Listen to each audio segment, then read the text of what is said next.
Assalamu alaikum. Hope you are doing well. This is me Arina Malik.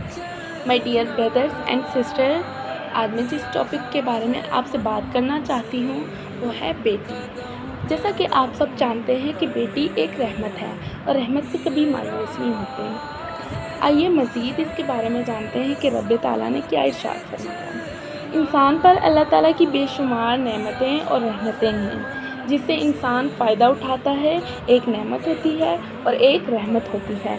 नेमत क्या है? जैसे इंसान पानी पीता है तो ये अल्लाह ताला की अता करदा एक नेमत है। इसी तरह खुराक जो इंसान खाता है वो भी नेमत है। ज़िंदगी भी अल्लाह ताला की अता करदा नेमत है।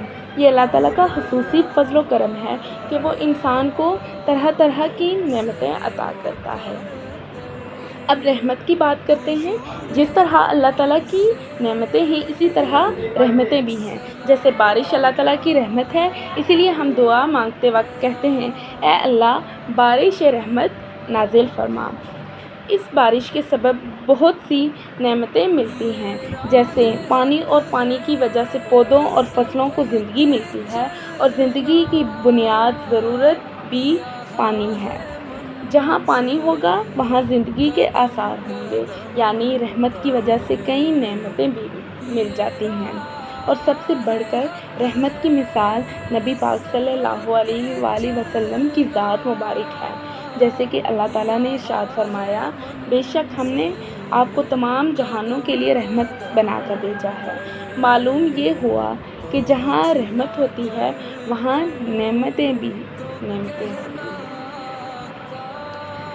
तमाम ज़ी रूह इंसान, हैवान, चरिंद परिंद अल्लाह ताला की नेमतों से फ़ायदा उठाते हैं। इसी तरह काफिर और मुशरिक जो अल्लाह ताला को मानते ही नहीं हैं, नेमतें इनको भी मुयस्सर हैं। जैसे पानी, खाना और ऑक्सीजन वगैरह। ये तो मुमकिन है कि एक इंसान के पास अल्लाह ताला की नेमतें तो बहुत सी होंगी लेकिन इसके पास अल्लाह ताला की रहमत न हो। लेकिन ये मुमकिन नहीं है कि जिसके पास अल्लाह ताला की रहमत हो वो इसके पास नेमत भी हो। इस बात से मालूम हुआ कि अल्लाह ताला की रहमत का मकाम नेमत से बुलंद है। रहमत के बाद नेमत तो हो सकती है लेकिन ये ज़रूरी नहीं कि नेमत के सबब रहमत भी हो। अब सवाल ये पैदा होता है कि इंसान को नेमत के मिलने पर ज़्यादा खुशी होनी चाहिए या फिर रहमत के मिलने पर ज़्यादा खुश होना चाहिए। यकीनन जवाब रहमत होगा। बेटी को अल्लाह ताला की रहमत कहा गया है और बेटे को नेमत कहा गया है। लेकिन आम देखा गया है कि लोग बेटे की पैदाइश पर ज़्यादा खुश होते हैं और ज़्यादा खुशियाँ मनाते हैं, जबकि बेटी की पैदाइश पर इतने ज़्यादा खुश नहीं होते बल्कि अफसरदा हो जाते हैं। इसका हरगिज़ ये मतलब नहीं कि बेटे की पैदाइश पर खुशियाँ ना मनाई जाएं। बेशक खुशियाँ मनाई जाएं, लेकिन इसके साथ ये भी गुजारिश है कि अगर बेटी की पैदाइश पर खुशी मनाने की हिम्मत ना हो तो कम अज़ कम परेशान ना हुआ करें, क्योंकि बेटी अल्लाह ताला की रहमत होती है और रहमत की वजह से बहुत सी नेमतें इंसान को मिलती हैं। वो 3 रोज़ कबल मेरे एक मोहतरम उस्ताद साहिब मेरे पास अपनी बेटी के कागज़ात की तस्दीक के सिलसिले में तशरीफ़ लाए तो मैंने इनको बताया कि अल्लाह ताला ने मुझे एक ऐसी रहमत बेटी से नवाजा है। तो वो बहुत खुश हुए और मुझे मुबारकबाद दी। ये भी बताता चलूँ कि वो हमारे गांव के स्कूल में पढ़ाते थे। बाद में उन्होंने बच्चियों की तालीम के लिए अपना तबादला शहर में करवाया। उन्होंने मुझे बताया कि मेरी वो 2 बच्चियाँ हैं और 2 ही बच्चे हैं। एक बेटी माशाल्लाह MSc में है और दूसरी बेटी ग्रेजुएशन कर रही है। वो फरमा रहे थे कि मैं एक स्कूल टीचर हूँ और मेरे पास एक साइकिल थी, लेकिन आज अल्हम्दुलिल्लाह शहर में अपना घर है और 2 गाड़ियाँ भी हैं।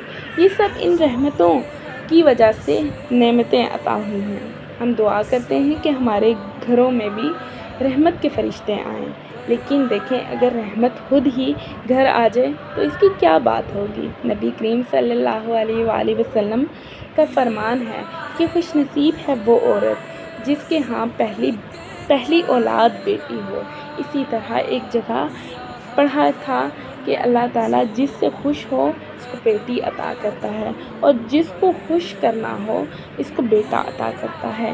بیٹی کی پیدائش پر افسردہ اور غمگین ہونا تو کفار کا طریقہ تھا، اسی لیے ہمیں نادانی میں ایسی غلطی نہیں کرنی چاہیے، بلکہ اللہ تعالیٰ کی رحمت کے عطا ہونے پر اللہ تعالیٰ کا شکر ادا کرنا چاہیے، کیونکہ اللہ تعالیٰ اس کی رحمت کی وجہ سے نعمت بیٹا بھی ضرور عطا کرے گا انشاءاللہ۔ آخر میں آپ کو میں ایک بیٹی کے لیے ایک شعر سنانا چاہوں گی۔ بیٹیاں سب کے مقدر میں کہاں ہوتی ہیں، گر جو خدا کو پسند آ جائے وہاں ہوتی ہیں۔ اگر میری ویڈیو آپ کو اچھی لگی ہو تو کمنٹ، شیئر اینڈ سبسکرائب لازمی کیجیے گا۔ اللہ حافظ۔ یہ راہ حق ہے